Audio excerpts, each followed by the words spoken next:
ஸ்டாலின் அவர்களே, இனி அரசியல் ரீதியாக பேசுங்கள். தயவு செய்து பேச ஆரம்பிச்சுட்டா அசிங்கமா போயிடும். திராவிட முன்னேற்ற கழக ஆட்சியிலே நாட்டு மக்களுக்கு என்ன பலன் கிடைச்சது? ஒரே ஒரு பலன். உங்களை போல உங்க அப்பா முதலமைச்சரா இருந்தாரு, உங்க அப்பா திமுக தலைவரா இருந்தாரு. அதனால நீங்க வந்து இந்த பதவிக்கு வந்துட்டீங்க. தவறுகளை நாங்கள் சுட்டி காட்டுகிறோம். அதற்கு சரியான பதில் கொடுக்க துப்பு இல்லாம, திராணி இல்லாம 2021 சட்டமன்ற பொது தேர்தல் அண்ணா திமுக தலைமையிலே கூட்டணி 75 இடங்களில் நாங்கள் வெற்றி பெற்றோம். பிரதான எதிர்க்கட்சி வரிசையிலே அமர்ந்தேன். இதுவரை நாங்கள் கேட்கின்ற கேள்விக்கு சட்டமன்றத்திலே உங்களால் பதிலளிக்க முடியாத நிலையை நாங்கள் உருவாக்கி காட்டுகின்றோம். ஆக மக்களுடைய பிரச்சனையை சட்டமன்றத்தில் எழுப்பினால் அதற்கு கூட உரிய பதில் கிடையாது. ஏன்னா தெரிஞ்சாதானே முதலமைச்சர் சொல்லுவார். இன்னொன்றையும் சொல்லுகிறார். எப்பொழுது பார்த்தாலும் பழனிசாமி காலையை பார்க்கிறார். காலை பார்த்தா தாங்க சரியான பாதையில நடக்க முடியும். உங்களை போல கையை டைப் அடிக்கல. தயவு செய்து பேச ஆரம்பிச்சுட்டா அசிங்கமா போயிடும். மரியாதை கொடுத்தால் மரியாதை கிடைக்கும், இல்லாவிட்டால் எங்களுக்கும் பேச தெரியும்.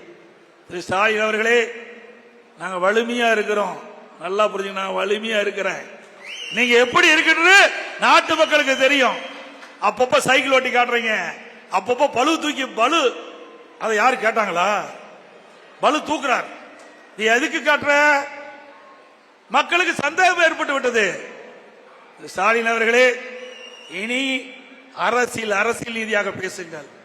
எங்களுடைய ஆட்சியில் ஏற்படுகின்ற தவறுகளை சுட்டிக்காட்டுங்கள், பதில் சொல்ல தயாராக இருக்கின்றோம். உங்களுடைய ஆட்சியில் ஏற்படுகின்ற அவலங்கள், தவறுகளை நாங்கள் சுட்டிக்காட்டுகின்றோம். அதற்கு சரியான பதில் கொடுக்க துப்பு இல்லாம, திராணி இல்லாம ஏதோ பேசி மழுப்பி எங்களை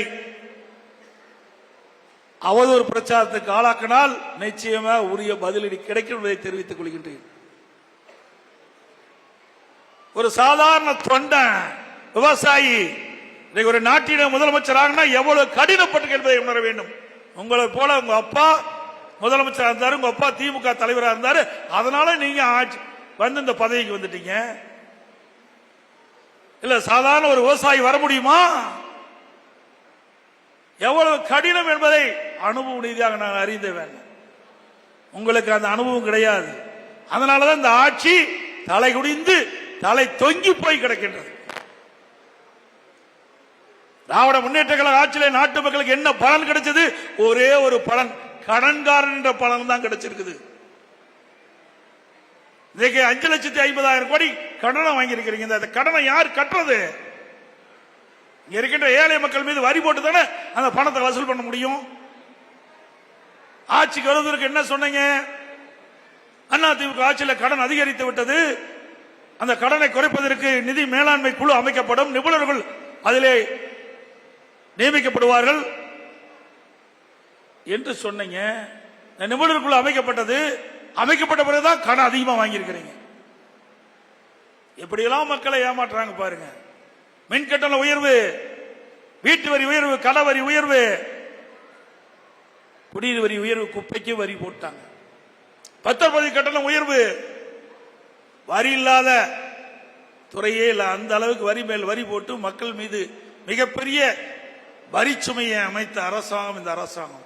விலைவாசி, அண்ணா திமுக ஆட்சியில் விலைவாசி என்ன, உங்களுடைய ஆட்சியில் விலைவாசி என்ன ஒப்பிட்டு பாருங்க. மக்களுக்கு வேலை கிடையாது, வருமானம் குறைவு, செலவு அதிகரிப்பு, கடுமையாக மக்கள் பாதிக்கப்பட்டிருக்கிறாங்க. இதை பற்றி எல்லாம் கவலையே கிடையாது. போட்டோ ஷூட் போடுவாரு, பத்திரிகைகள் போட, பத்திரிகையாளர் அதுக்கு தான் தயாராக்குறீங்க. தினம் ஒரு அறிவிப்பு. எந்த அறிவிப்பாவது மக்களுக்கு தெரியுமா? இதுல நீங்க போய் பேட்டி கேளுங்க. நான் இங்கேயே இருக்கிறேன். போய் ஒரு ஏதோ பேர் சொல்றார் திரு ஸ்டாலின், நிறைய பெயர் சொல்றாரு. அந்த பெயரை இங்க இருக்கிற தாய்மார் இருக்கிறாங்க, நிர்வாகிகள் இருக்கிறாங்க, பொதுமக்கள் தான் எல்லாம் வந்திருக்கிறாங்க மாற்று கட்சியில இருந்து. அதுல போய் கேளுங்க, இப்படி ஸ்டாலின் அறிவிச்சிருக்காரு, இந்த திட்டம் உங்களுக்கு தெரியுமா, இந்த திட்டத்தினால உங்களுக்கு நன்மை கிடைச்சிருக்கமான்னு சொல்லுங்க பார்க்கலாம். அத்தனை வெற்றி அறிவு, அத்தனை விளம்பரம், தினம் விளம்பரம், கோடிக்கணக்கான ரூபாய் விளம்பரத்துக்கு செலவு செய்யறாங்க. அத்தனையா உங்களுடைய வரி பணம். சிந்திச்சு பாருங்க. இப்படிப்பட்ட அரசாங்கம் தான் இன்றைக்கு ஆண்டு கொண்டிருக்கின்றது. இன்றைக்கு குடும்ப ஆட்சி, வாரிசு அரசியல் திராவிட முன்னேற்ற கழகம். திரு கருணாநிதி பிறகு திரு ஸ்டாலின், ஸ்டாலின் பிறகு உதயநிதி வருவதற்கு எவ்வளவு முயற்சி பண்றாங்க, ஒருபோது நடக்காது. இந்த தேர்தலோட இறுதி தேர்தல் திராவிட முன்னேற்ற கழகத்தில் திராவிட முன்னேற்ற கூட்டணிக்கு என்பதை நேரத்தில் தெரிவித்து, நான் இந்த மாவட்டத்தை சார்ந்தவன், இங்க இருக்கின்ற பெரும்பாலானவர் நேரடியாக எனக்கு தெரியும். 1989 நான் சட்டமன்ற உறுப்பினராக இந்த மாவட்ட மக்களால் எடப்பாடி தொகுதியை நான் வெற்றி பெற்றேன். இன்றைக்கு நான் முதல் கட்டமாக மாண்பு அம்மாவுடைய அமைச்சரவையில் 2017 நெடுஞ்சாலைத்துறை அமைச்சராக பணியாற்றினேன். சிறப்பாக பணியாற்றிய காரணத்தினாலே 2016 கூடுதலாக பொதுப்பணித்துறை கொடுத்தார்கள். 2 துறையிலும் சிறப்பாக செயல்பட்டு இன்று வரை நாம் செயல்பட்ட திட்டத்தில் குற்றம் கூட காண முடியாத அளவுக்கு சிறப்பான ஆட்சி செய்த அரசாங்கம் அதிமுக அரசாங்கம் என்பதை இந்த நேரத்தில் சுட்டிக்காட்டி, வருகின்ற தேர்தலில் நீங்கள் அத்தனை பேரும் கடுமையாக உழைத்து பாடுபட்டு அதிமுக ஆட்சி அமைக்க வேண்டும். பல்வேறு கட்சியிலிருந்து இன்றைய தினம் அனைத்து இந்திய அண்ணா திராவிட முன்னேற்ற கழகத்திலே வந்து சேர்ந்திருக்கிறீர்கள். அத்தனை பேருக்கும் மனமாற என்னுடைய பாராட்டுகளை வாழ்த்துக்களை தெரிவித்து, இதற்காக முயற்சி செய்த மேலிட வீட்டுக்கின்ற சட்டமன்ற உறுப்பினர், ஒன்றிய கழக செயலாளர்கள், பேரூர் கழக செயலாளர்கள், கழகத்திலே முன்னோடி பொறுப்புகள் அத்தனை பேருக்கும் இந்த நேரத்திலே நன்றி தெரிவித்து விடைபெறுகின்றேன். நன்றி, வணக்கம்.